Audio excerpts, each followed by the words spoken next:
Кыргызстанда мыйзамсыз жүргөн мигранттар 10-июнга чейин өлкөдөн чыгып кетиши керек. Андан соң ири масштабтагы нелегал операциясы башталарын УКМК билдирди. Атайын кызматтын төрагасы Камшыбек Ташиев бүгүн мыйзамсыз миграция боюнча жыйын өткөргөн. Анын айтымында Кыргыз Республикасында учурда 5000 чет элдик мыйзамсыз жүрөт. Аларды айыпка жыгуу, депортациялоо, ал тургай кылмыш жазасын тартууда каралууда. Мигранттарды чакырган компанияларда өз энчисин алат. Ташиев чет элдиктер өлкөгө турист же студент катары кирип, бирок бул жактагы тартипти бузуп жатканын белгиледи. Айрым учурда мигрантты чакырган компания же жогорку окуу жайлары визанын мөөнөтүн узартып бербей, чет өлкөлүк жаран мыйзамсыз жүрүп калган учурлар болгону айтылды. Мындан улам мигранттар ичип, байыңгы зат колдонуп, коомдук жайда өзүн туура эмес алып жүргөн учурлар болгон. Мындай көрүнүштөр коомдук тартипти бузуп, ал тургай улуттук аралык жаңжалга алып келиши мүмкүн экенин белгиледи. 3 жолу тапшыра албасаң үйүңө кетип, ата-энеңдин үйүңдө күтөсүң. Мамдуманын депутаты Ярослав Нилов орус тили боюнча тестти 3 жолу тапшыра албаган мигранттардын балдарын үйлөрүнө жөнөтүүнү сунуштады. Келерки жылдын 1-апрелинен баштап орус тилинен сынак тапшырбаган мигранттын балдары Орусиянын мамлекеттик мектептерине кабыл алынбайт. Депутат тестти кайра тапшыруу зарылдыгы бар экенин, эгер тест тапшыра албагандар болсо, аларды мекенине жөнөтүү керектигин белгиледи. Бул тууралуу ал Казанда өткөн Орусия ислам дүйнөсү форумунда ТАСС агенттигине курган маегинде айткан. Булак Азаттык. 22 жаштагы кызды курбулары катуу сабап 7-кабаттан ыргытып жиберишкен. Алматыда 22 жаштагы Акнар Гүлстанын өлүмүнөн кийин үй бүлөсү адилеттүүлүктү талап кылууда. 2024-жылдын 20-июлунда Алматы шаарында 22 жаштагы студент Акнар Гүлстан 7 кабаттуу үйдүн терезесинен кулап түшүп каза болгон. Тергөө органдары бул окуяны өзүн өзү өлтүрүүгө жеткирүү катары балышкан. Бирок маркумдун апасы кызын зордук зомбулукка кабылып, терезеден ыргытып жиберишкенин айтып чыкты. Гүлстан Камиттин айтымында ошол түнү кыздын телефонуна шектүү чалуу келип, андан кийин кыйкырыктар жана мен душ алып, сабалып жатам деген үн билдирүү келген. Жакындары Акнардын денесинен кордук көрсөтүлгөн тактарды, тырмактары жуулунганын, көк ала болгон жерлерди, тиштин издерин, тырмоолорду жана муунтулган белгилерди көрүшкөн. Каза болгондон 40 күн өткөндөн соң үй бүлөсүнө Акнардын телефону кайтарылып берилген. Телефондон кыйкырыктар жаңырган, кыйноонун белгилери бар видео табылган.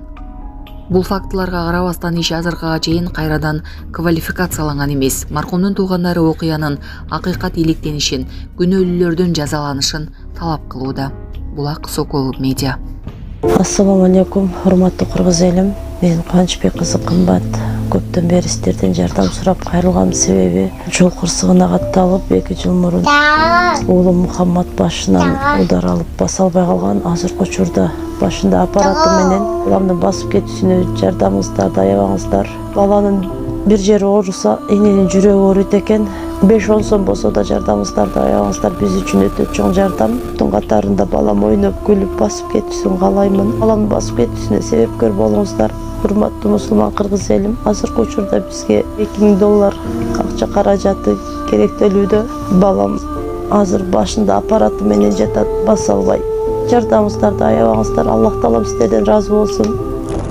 Биздин реквизит номерлер бардыгы өзүмө караштуу. Мбанк Кымбатка деп чыгат 3197. Единица кылып салам дегендерге о деньги бар. Россия өлкөсүнөн котором дегендерге Сбербанк 0600 Самаган деп чыгат. Өзүмдүн иним азыркы учурда Россия өлкөсүндө стройкада иштеп жүрөт. Баарыңыздардан Аллах таалам разы болсун. Дамыздарга рахмат. Мас айдоочу кичинекей кызды сүзүп кетти. Ташты өө айылында жол кырсыгы катталып, анын кесепетинен жаш баланын өмүрү коркунучка кабылды. Алдын ала маалыматтарга ылайык, мас абалындагы айдоочу жол тандабасы менен кичинекей кызды сүзүп кеткен. Жабыркаган кыз ар түрдүү жаракаттар менен ооруканага жеткирилген. Медициналык экспертизанын жыйынтыгы айдоочунун канында алкоголь бар экени аныкталган. Учурда окуя боюнча тергөө амалдары жүргүзүлүп жатат. Тиешелүү органдар кырсыктын чоо жайын тактап жатышат. Темир тосмону унаасы менен тешип кеткен. Лейлектеги жол кырсыгынан 2 киши көз жумуп, бирөө жаракат алды. Ош Баткен Разаков Уна жолунда жол кырсыгы катталды. Бул тууралуу аймактык кабарчы билдирди.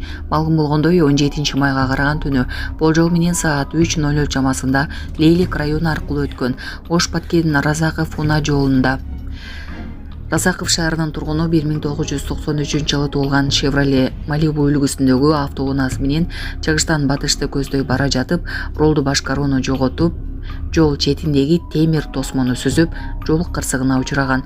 Анын кесепетинен аталган унаанын айдоочусу, ошол эле унаанын жүргүнчүсү алган оор жаракаттарынан улам окуя болгон жерден каза болгон. Ошол унаада жүргүнчү катары бара жаткан жаран денесинен жарат алып, тез жардам кызматы менен Лейлик райондук жалпы дарыгерлик практика борборунун сыныктар бөлүмүнө жеткирилген. Булак турмуш кежи. Орусиядагы жол кырсыктан кыргызстандык жубайлар каза болгону айтылды. Орусиянын Забайкальский аймагында кыргызстандык жаш жубайлар жол кырсыгынан каза болгонун маалымат каражаттары жазып чыгышты.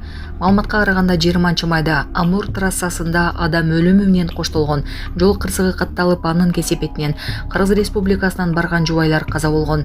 Жаштар Чернышевскийден Читага бара жатышкан. Бул маалыматты облустук жол кыймылынын коопсуздугун камсыздоо боюнча мамлекеттик инспекциясы тастыктаган. Honda Fit жана жүк ташуучу унаа сүзүшкөн. Кырсыктын кесепетинен Honda Fit унаасын 22 жаштагы айдоочусу жана 19 жаштагы жүргүнчүсү каза болгон. Милиция кызматкерлери окуянын себептерин жана жагдайларын тактап жатышат деп айтылат маалыматта. Булак Серепкежи. Пакистанда мектеп автобусу жардырылып, 4 бала каза болду. Белужистанда мектеп автобусу жарылып, кеминде 4 мектеп окуучусу каза болуп, 38 жаракат алды. Бул тууралуу Даун басылмасы жазды. Жаракат алгандар жакынкы ооруканага жеткирилип, окуя болгон жеринде укук коргоо кызматкерлери иштеп жатканы маалымдалды. Пакистандын ички иштер министри кол салууну катуу айыптап, балдардын өлүмүнө терең кайгыруу менен көңүл айтты. Ал кылмышкерлерди эч кандай ырайымга татыбаган айбандар деп атап, душман жапайычылык кылганын айтты. Каза болгондордун саны көбөйүшү мүмкүн, анткени бир нече баланын абалы оор. Окуя үчүн жоопкерчиликти азырынча эч бир террордук топ өзүнө ала элек. Депутат Урал авиа жолдору компаниясы Россиядан учуп келе жаткандардан кол жүк үчүн кошумча акча алып жатканын айтты. Кыргызстандыктар Россиянын аэропортторунда кыйынчылыктарга туш болушууда, деди депутат Элимбек Кубанычбеков бүгүн 21-майда жогорку кеңештин отурумунда.